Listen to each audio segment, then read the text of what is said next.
All right, welcome everyone. My name is Charlotte Lee. This afternoon, I greet you as the chapter director of the Philadelphia chapter of Startup Grind, but my day job is as chief of staff of 1776. Before we start, a couple quick housekeeping.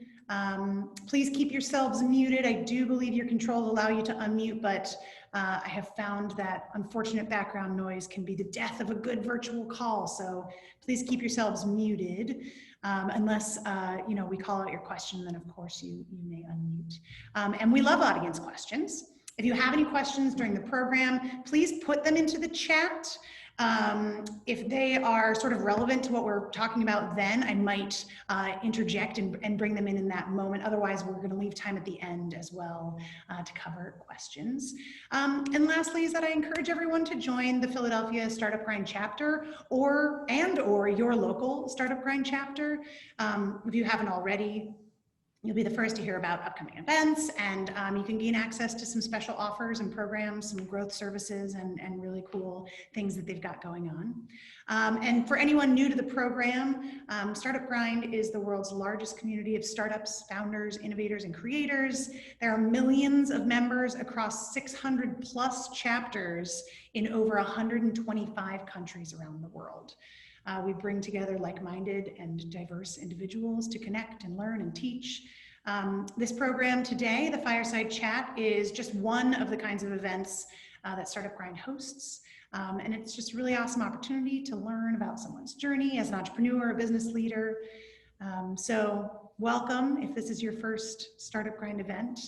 And special welcome to Anna, our guest today, co-founder and managing director of Creatrix. Hello, Anna. Hi, thank you all for having me. It's good to see so many people on. I see everyone on the chat here, so welcome. Yeah, it's great to have people from all up and down the East Coast joining us today, which is fun. I'm up in the Philadelphia area, and I know you are not on the East Coast anymore. You're joining us from further away. Yes, I'm just south of Nashville, Tennessee. Yeah. The Central Time Zone. Central. Well, Anna, I would love to just dive in and have you share with us if you had a Wikipedia page, kind of starting from way back, early life, as far back as you'd like to share, but a little bit about who you are, where you came from, and bring us kind of up to speed of where we are today. Sure. So, Wikipedia page. This is kind of a difficult one, but the easiest way to say it is I'm a baby of 8. I grew up in a small town, Ohio, but went to high school in Florida, college in Atlanta, grad school in Michigan. And I moved to Maryland for a job, thinking I was going to go back and finish my PhD at some point. That has never happened. And I don't know if it ever will, but so I started working actually as a statistician for radio ratings. So similar, Nielsen now owns Arbitron, but radio and TV ratings. And I kind of fell in love with the research side of things. So I started really honing my skills in the survey methodology and the statistical sampling side of things. So if you think about the census, political polling, all of that kind of rolls into one in terms of survey methodology. And I was published and very well known in the field. And I decided it was time to start a family with my husband. And so I had transferred to a smaller company in Columbia, Maryland. And I realized it just wasn't quite a fit for me. And as they say, when one door opens, another, or one door closes, another one opens. And, go back another, 6 years prior to that, my husband at the time, Sammy Elhini, had actually started Creatrix, Inc. And because we were married, I was co-owner and co-founder. But ultimately, it was a tech company. I didn't think of myself as a software engineer or a technical person, even though I do have a stats background. So in some ways, there's some applicability. And so when the door closed at the company I had went to after a few months and realizing it just wasn't a fit, my husband at the time said, "Hey, look, you're so smart. You're so personable. You have such great networking. You understand government contracts," which we were really primarily working in on that. "Why don't you come and join and run the company?" At that point, we had started growing. He had first really started as kind of a sole proprietorship or, just maybe some 1099 extra work. And people really wanted to work for him. And so we grew, and, each employee you have is a lot more work depending on payroll and HR and those kinds of things. And we really wanted to go after additional contracts and obviously increase our revenue. So I did. And I was a little reluctant at first because I thought I've never been an entrepreneur or owned my own company, so to speak, or have really done business development. Although I realized that my personality and networking and other things just really kind of segued into that nicely. So those first few months, that was November 1st of 2013 that I joined full time to Creatrix. I really became the Creatrix, you know, the woman who creates. And I took over all of the operations and all of the HR, finance, accounting, hiring, proposal writing, all of that. And in order to do so, I really immersed myself into the Howard County business world, Howard County, Maryland business world, which is both commercial, but it's heavy government, which we were working at the time, a lot of government contracts. And, you know, between the Chamber of Commerce, the Women in Tech, you know, organizations like that. And I really met a lot of wonderful women and men who helped me on my journey.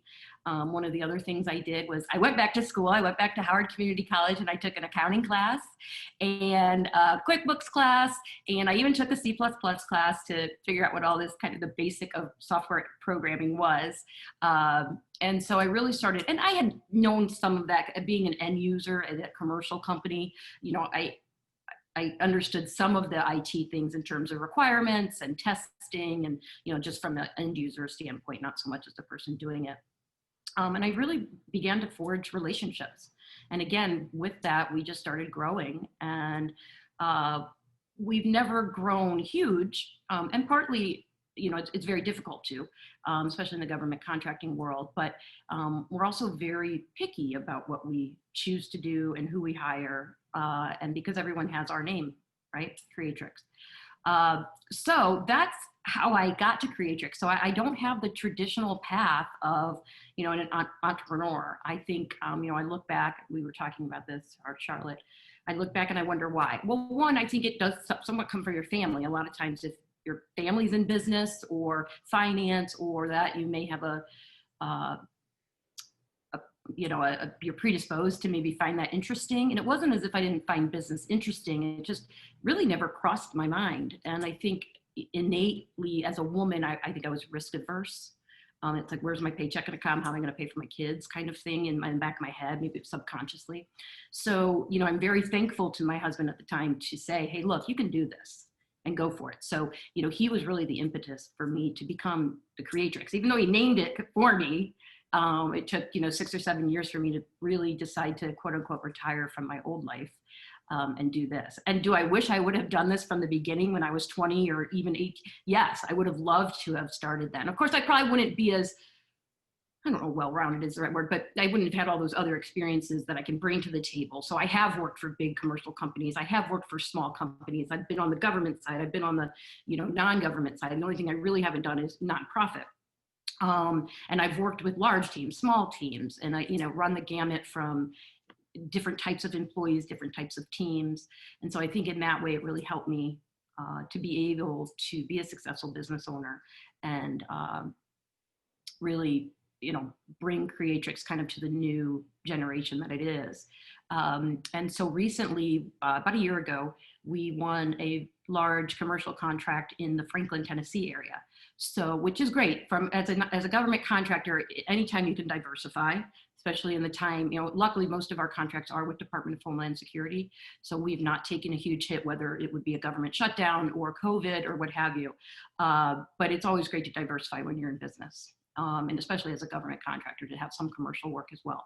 And ultimately we're a software engineering firm. And so when we decided to open up an office here in Franklin, I actually fell in love with Franklin. I had been, we're just 20 minutes south of Nashville in a county called Williamson. It's actually a heavily healthcare dominated county. So they do $42 billion worth of healthcare here. And so hopefully some of our software engineering and biometrics expertise, once COVID kind of opens up the business sides of things here, we can start, you know, looking into that as well. And so now we have our second office here, and I actually decided to move here, as I said, and leave my home and friends of 20 plus years in Maryland. And I'm looking at a couple of them here on screen. But I'll go back. So that's kind of me in a nutshell. So again, not your traditional path, I think, of a woman owner of a business, but I'm glad that, my path took me to where I am now, and, continue to grow. And I would actually argue that I'm not sure any entrepreneur has a normal path. I think, Agreed. being able to bob and weave and look for that next opportunity and take advantage of it is really what makes a great leader, a great entrepreneur. You sort of touched on it there in your intro, but we did speak before about hiring. And you spoke about how important you think it is to surround yourself with really, really good people. When we spoke before, I remembered a quote from West Wing, where they were going to the State of the Union, and the president brings in the person who's supposed to be the survivor if something happens. And he says, if this all blows up, you're going to be the president. And then he stops and says, do you have a best friend? And the man says, yes. And he says, is he smarter than you? And he says, yes. And he said, that would be your chief of staff. And it always struck me that the person, who is holding the highest office in this fictional world, would say, the person that is my second should know this thing even better than I do. And I felt that was really in line with what you told me. So talk to me a little bit more about how you've applied that to building a team and the people you have around you, or what you look Sure. So, I think it goes back to, you really have to be secure in yourself to say, I want someone smarter than me. I want someone more knowledgeable than me. I want to build a team with people who challenge me. And now granted, I'm not a software engineer, so I'm, putting folks on teams that, luckily my, co-founder, Sammy Elhini, can interview them as well. And he feels the same way. But I've always said, you have to surround yourself with people who are different than you, but also, hopefully are smarter than you too. I love the diverse nature of bringing in people from different backgrounds, whether academic, ethnic, what have you, onto a team, because everybody brings different things, just like why women should be on boards, right? And we just bring a different perspective. And so I think given that, you want a well-rounded team. Obviously you want a team that works together well, depending on how much teamwork, and nowadays it seems like at least most of the projects that we work on, teamwork is very important. You're working with people all of the time, and those skills, and sometimes the stereotypes of techies are true. So you have to understand that, that sometimes the communication and what have you, but for the most part, I do believe in surrounding yourself with just excellent people. And also you have to understand that not everybody is equal, if you will, or you can't treat everybody the same. So, I always go back to when I had a dear friend, we're still very close now. We worked in the same department at the time, and she was there at 8 a.m. every morning and had to leave at 6 because she had kids, right? Got to pick up at daycare. And so I maybe rolled around at 9, left at 5:30. But if there was something to do at night, or I had something to write, or I needed to go back in, I would always be that person. So, where she couldn't do that. So we kind of complemented each other like that. And it worked well for us. And, good team in that. And so I think you just have to be understanding also that when you're bringing people in, everyone has a different life and everyone has different experience, and everyone may not see the world as you do, which is a good thing, right? So I think that's it's hard to say for hiring. Sometimes you just know, a resume is a resume, but until you really talk to somebody, you just don't know. But again, I think you need to surround yourself with people better than you. And when I see when people don't do that because they're threatened, or they think, to me, that is probably, you're not a leader if you do that. You have to hire people that sharpen you as much as you sharpen them. Like one of my favorite adages is, the sharpest knife in the drawer doesn't sharpen itself, right? So yeah. That's awesome. Good. I'm gonna store that one away. You also mentioned to me your passion for STEM learning, especially for young women. Can you speak a little to that and what involvement you might have, and sort of where that passion, that fire came from to encourage young ladies to be involved in science, technology? And what's interesting, that passion didn't come until, well, let me say, that passion I didn't realize was so strong until I started getting involved in a tech company, in whether it was 2006 when we co-founded it or in 2013 when I joined full time, because I never experienced anything growing up, and I'm 45 now. So back in the day, I never felt as a woman I couldn't take my AP Chem or calculus or those kinds of things. So I never ever thought there was any issues with women in STEM because I never had those. And I looked around me in my high school and there were females, my girlfriends or classmates were in those classes too. But what's interesting, when I went off to undergrad, I was pretty much an English major. So I totally didn't do any math. I didn't, I think I took, your requisite Calc 2 or whatever we had to take. But, and so it's just interesting that my master's ended up in statistics, right? Because I was an English major. But so I look back to that and think, and, my co-founder, Sammy Elhini, who's now, just so everyone knows, and we can probably get into this too. So Sammy and I are actually separated as a couple, but we're remaining, we're co-parenting and remaining business partners. So everything's good there. So I may refer to him as my ex-husband, but, and he always said, you should have been an engineer. You should have been a science. You should have. And so I look back and I wonder what dissuaded me from that. And, I go back to, I think for me, I was such a perfectionist and I was so scared of not getting an A that I was scared to take chemistry or higher level math at such an elite university, that I was just scared. And that's why I think where my passion has really come. And I don't want women and young women to say, hey, look, if you get a B in chemistry, who cares? Just do it, right? Or become an engineer, or become a coder, become, whatever it may be. And not to say English majors are bad. I mean, it worked out for me and I still love poetry and all of that. But I just wish, somebody in college would have told me what my ex-husband did, which was, no, you need to be an engineer.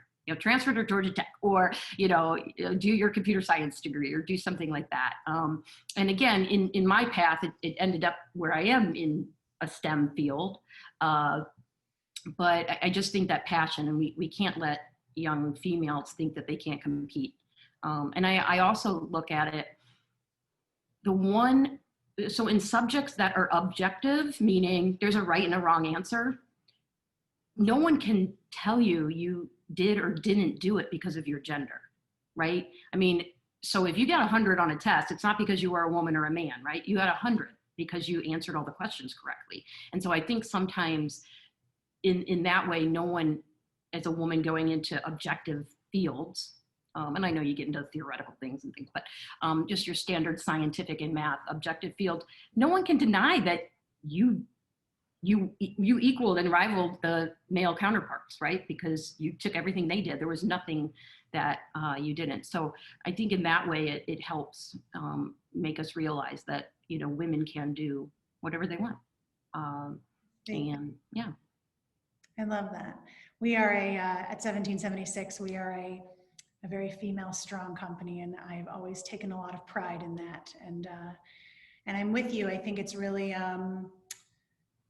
important to realize, as the folks on this call, the women on this call in particular, realize, maybe the barriers that were put in front of us, and take the time to learn and devote ourselves to trying to remove those from other young girls. And I do think that the time that we're in now, in that work from home, remote work, I think lends itself better to women perhaps pursuing jobs that they may not have before. I think it was a lot to say, hey, look, no, we're not going to let you leave to pick up your kid from daycare, or I'm not going to, you can't go to a doctor's appointment. Things are much more flexible now, even from when I started 20 years ago or 22 years ago just working in a commercial business, in terms of, granted, I may have to be on my phone till 10 p.m. at night, but so I'm not sure. I'm wondering how that is going to change the perspective of being able to, hey, look, I can leave every day at 3 if I still get my work done. So, and perhaps this whole quarantine and working from home, well, there's some disadvantages I get, but I think it's going to change the way we think about work-life balance. Now, some people are like, oh no, get me back to work, right? I can't be home anymore. My kids are here, I gotta go. But so it's gonna be an interesting cultural phenomenon to watch, and how it changes. And then perhaps how it may make, gender equality even, make the genders more equal in terms of business and professions. Yeah, I couldn't agree more. I feel like this was, I think that oftentimes it takes a tremendous challenge in society to really engage those shifts and those mind shifts, and that, yeah, there's this idea, we work 9 to 5 and we do this thing and then we leave and then we, and to be able to offer people that flexibility that, yes, there have been tremendous amounts of suffering for businesses, for people's health, but to say, we are all meeting from, 5 different states right now, and we're making it work, and we're finding the time, and we are engaging, and we're able to create and converse and carry on in still very meaningful ways. And I think, I saw Jessica, Men Rock too. They do. Yeah, and of course. Incredibly wonderful male role models in my life and on our team. But I have found really some incredible inspiration from gals who are able to manage so many facets of their work and their personal, and able to apply even more creative solutions to problems, because they've had to face that constant balance.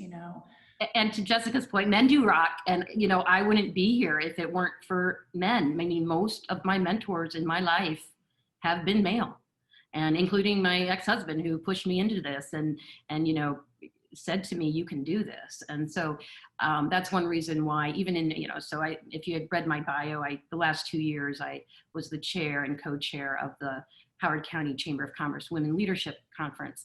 And I was always very eager to have what I would call a man panel of men also, because there are many, I say the majority of women I know have had male mentors. And so, again, I don't ever want to take that away. I wouldn't be here if men didn't rock, right? But there are some gaps that we as women need to make sure that we continue to fight for and recognize and make sure to instill on the young generation. Indeed. So you did speak to it a little bit, but I have been curious about working with an ex. Oh, so it's been fine, actually. People have been very surprising. So, Sammy and I were married for about 13 years, and then realized that once we had our daughter, that we were best friends and we were great business partners, but we weren't that married couple anymore. And so we thought the best thing to do for our daughter was to amicably split. So yes, we still own the company, and we still talk every day and text every day. With COVID, it's a little bit different because things have slowed down in terms of hiring and some business development things. But yes, and he lives around the corner from me here in Franklin, and we co-parent our 2-year-old daughter. And it's been fine, actually. I think, what kept us together as a married couple was that we were friends, and we just continue to be. And we have the same, ethics and business principles and those kinds of things. Again, that's probably what kept us together, right? Being respectful and of marriage and things like that. So, but no, it's actually been fine. And I think maybe we communicate a little bit better now. I'm not sure. So I don't know. I think he's actually on the call. So I am. It's true. It's true. We do. We communicate better now. Hello. Oh, and just for the record, Anna would have gotten a 4.0 in any major at any college she went to. So, she's modest, but definitely would have gotten a 4.0 in any major. Everything I've heard about her confirms that. Tracy sang all of her praises as soon as we booked her in for this conversation as well. And I would love if you can tell everyone a little bit more about Creatrix and the actual work that you do, and sort of speak to how you see it as important in this day and age. What you're building and its import in this time. Okay, so Creatrix, we are a consulting firm. First and foremost, our specialties are software engineering, systems integration. We also do,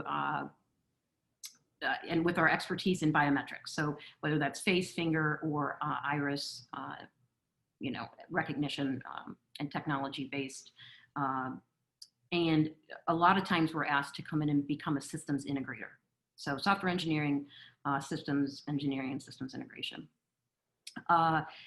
We primarily have worked, as I said before, as government contractors and government subcontractors on large DHS, Department of Homeland Security programs, where actually Sammy had, I think he might be one of the longest running folks on one of the programs that we work for under DHS. I think he's been on there since 2005.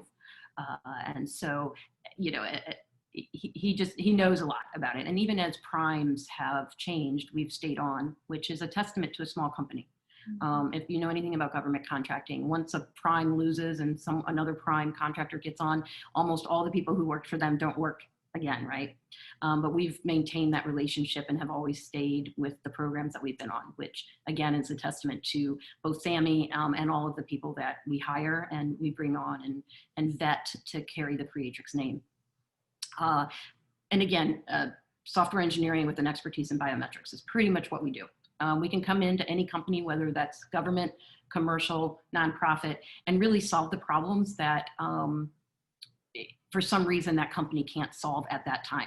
Typically, and anybody who's worked for a big company, there's always different departments, there's stovepiping, red tape, things like that, where sometimes if you just bring in a team of consultants, they can get it done a lot quicker. And that doesn't mean they're any better than the employees. It just means that we don't have to deal with a lot of sometimes the corporate structure. And so that's what we do. And again, we do have expertise. You know, Sammy's a certified biometrics professional. There's only about 400 in the world. So, I mean, we do have those kinds of expertise that, you know, we bring to the table as well.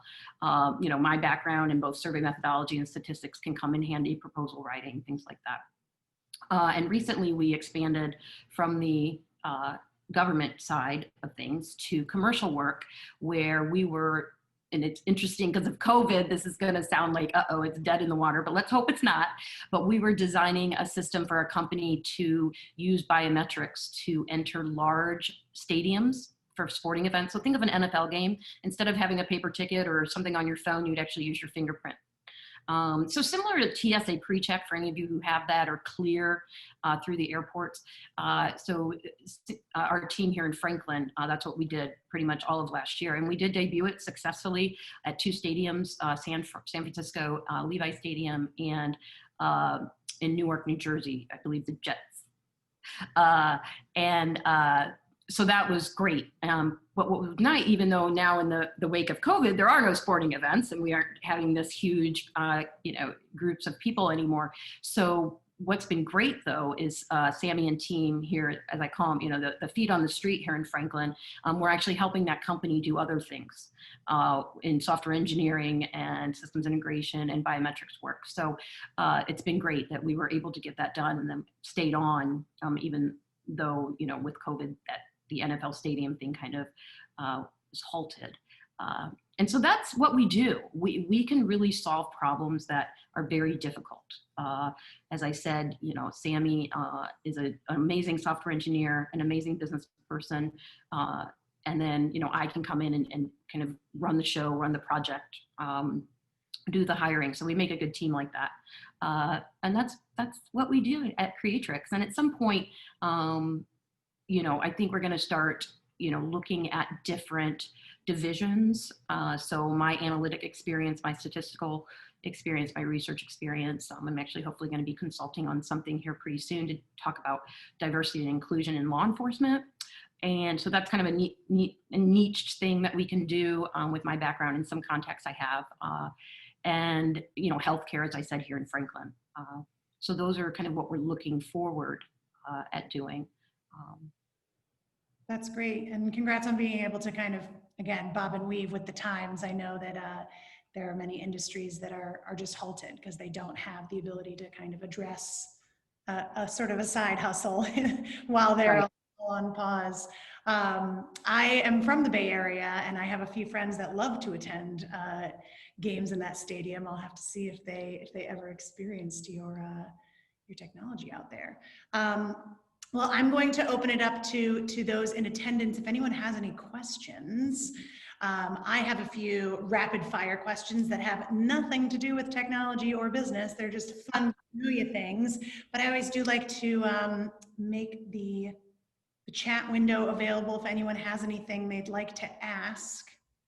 I will wait to see. But in the meantime, I'm going to power through a couple of Well, please ask any questions. I love questions. So, Anna, do you prefer the beach or the mountains? definitely the mountains. Yeah? Why come? Not at sand, even though I went to high school in Florida and very near the beach. So I don't know if, I think one of my high school friends was going to join, but the sand just gets me. I don't mind the ocean, but the sand, I'm not a huge fan. But the mountains, after spending a couple summers, small summer breaks in Asheville, North Carolina, I just find it beautiful. So I'm hopeful here in Tennessee to get out to the Gatlinburg and places like that, but definitely the mountains. Tell me, on a long road trip, would you be the driver or the passenger?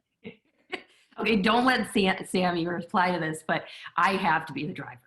Yes, have to be the driver. And he knows that. And then sometimes so we had a car once that if you did something kind of weird or it felt like you were drifting, it would tell you, like, it would show a little coffee mug and say, be alert, or, do you need a break or something? And so sometimes when that would happen, yes, he would say, pull over and get out.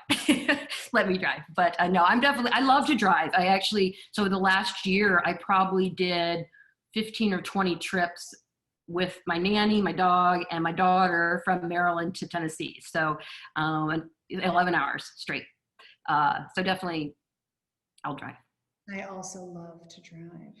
Oh, good. We have some questions coming through. Jessica asked, are there any other corporate potential opportunities, or are you only working with federal? And do you do state and county government work as well? We have not done state and county work. It's never been a no for us. It's just something that hasn't really come to fruition. There was a time we were looking at some state of Maryland opportunities, but no, but again, not against it. We would be open to it, and also being here in Tennessee, it opens up the state of Tennessee and the counties here. And Tennessee, like Maryland, is a very small business friendly state. So another reason why Tennessee was one of the states we were looking at. The one other benefit Tennessee has is there is no state income tax, which Maryland does have. So I did get a little bit of a raise by coming to Tennessee. So, but in any case, thanks, Jessica. My folks live in Portland, Oregon, and I always like to do a lot of shopping when I'm out there because they have no sales tax. Oh, wow. Yeah. Now we do pay for it here. Our sales tax is quite high here. But yeah, it's been nice. That's fun. Let's see. Whitney asked if you had any tips for managing up to a challenging CTO or creative lead, managing up in general. So again, it's so difficult to answer that without knowing so many of the contextual factors. But I always say, well, I won't say, let me put it this way. I think maybe sitting them down and having a meeting, seeing if they're, available to speak to you about whatever you find challenging. Now, I say that with a caveat of I've worked for a manager who I remember one of my coworkers came to me and she was dealing with a very challenging home situation, very, very challenging. And she said to me, and at the point we were equals. And she said, should I tell our manager? And I actually told her no, because I knew I had worked for that manager long enough to know that it would be used against her and that it was not going to be pleasant. And she didn't, and it eventually worked out. So again, you have to know who you're talking to. Sometimes if you say, hey, look, I'm dealing with a sick parent, your manager or somebody in your hiring line will be completely and utterly understanding. Others of them will use it as a sword, right? So again, I wish people weren't like that, but there are people. So, I think, and, I always say honesty is best. Although sometimes you don't want to sometimes there's things you shouldn't say, depending on the person you're saying them to. So unless I have more detail, I don't know how best to answer that.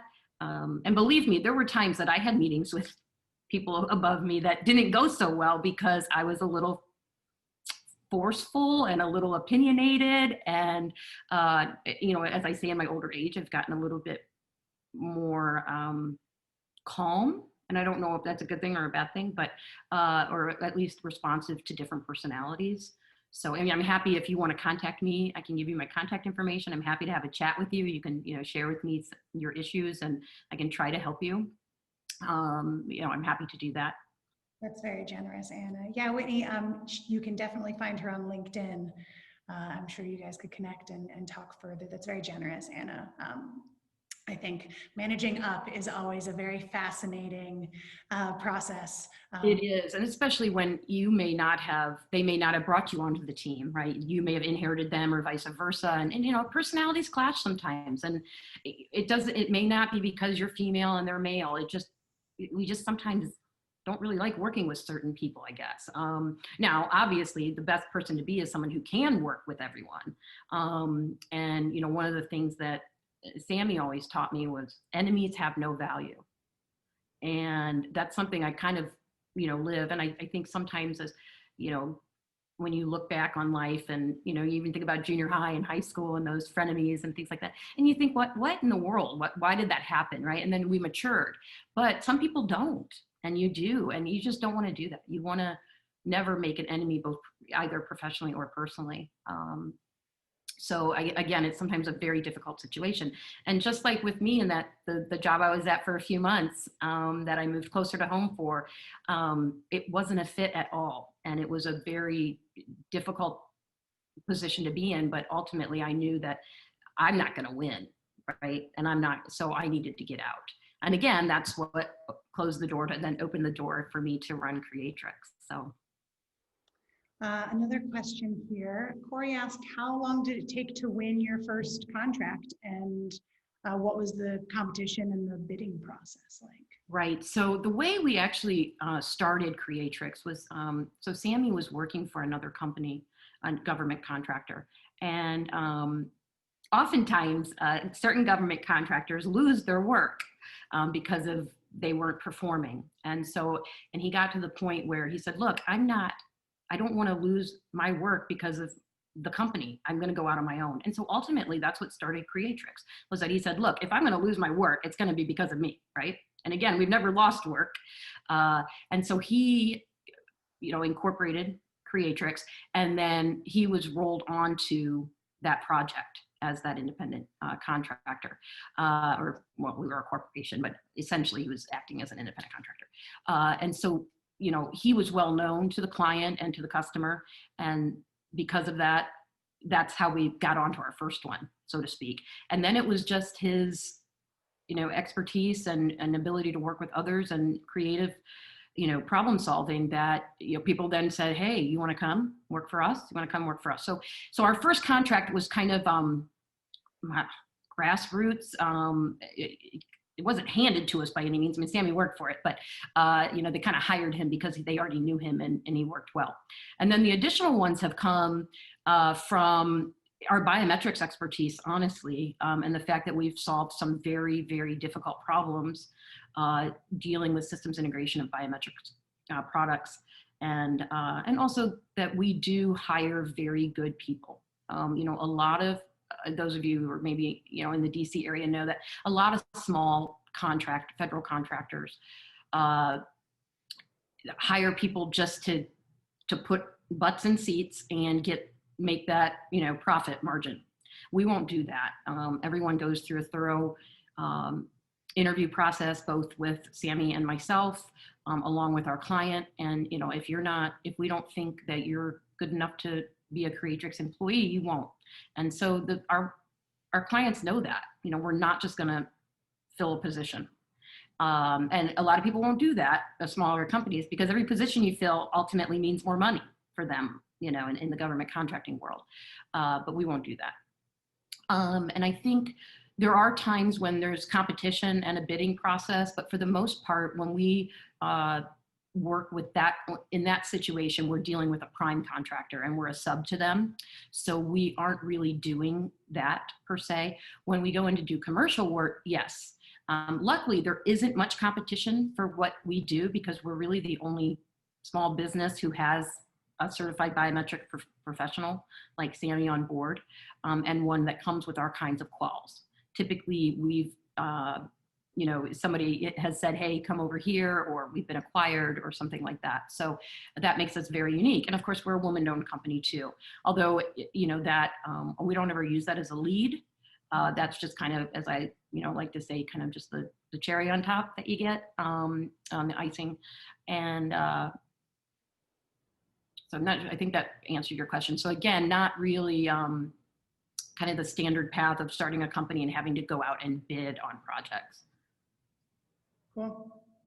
Well, I'm going to wrap us up with two final questions. What is one of your favorite innovations or automations to date? What's something that you're like, oh, I'm so glad this thing was invented. I just love Well, it. clearly, the iPhone, I mean, I can't even imagine. So, as a little sidebar, I know we have to wrap up, but so my father was a naval officer, a graduate of the Naval Academy, and always very much into technology and things like that. Well, he died in 1979. I was 4. And we had just gotten our VCR. And we were one of the first families to have that VCR, right, in 1979. And I remember it still had the little cord where you have to, it was corded so when you're recording, you could pause it through the commercials. And so I always wonder, what would he think today, 41 years later, about these, it's just, and especially as an engineer himself, ultimately he was a nuclear physicist, but, one of those tech people, to think about these phones, and just our TVs alone. And so, but again, I think for me, it's my phone. Now we did actually use this really cool nursery when we had our daughter called the Snoo. I probably would say that would be my first one. And it reacted to her crying, and it would move and shake and put white noise on. So if I had to go back, I may actually would have traded my phone in to make sure I had one of those, but they definitely helped. I love that. And then on the flip side, what is something you hope will never be fully automated, that there will always be some kind of like human factor, human connection, something you really value that? Well, clearly medicine. I think that's always, especially mental health medicine. But I think in terms of, thinking about more of a corporate kinds of things or government kinds of things, I think the hiring process, I think a lot of that has become, who marks the boxes and checks the boxes. So I think probably those two. Yeah, you're our second guest to mark health as that thing. The importance of the human touch, the human connection. Yes. That's wonderful. Our CEO said, "Go Navy, beat Army," by the way, in the chat. Oh, okay, good. But I do have to say, I have a brother and a brother-in-law who are both Army, so I can't say it. I just root for both. He'll say it for you. Well, Anna, this has been absolutely delightful. Really a pleasure speaking to you. Twice now, our phone call was so delightful, and having this whole conversation and welcoming all these people in. And everyone, thank you for joining us today.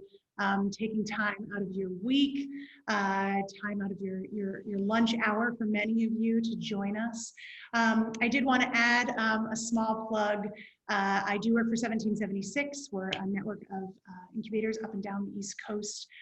Just this week announced officially on social media, we're opening in Indianapolis.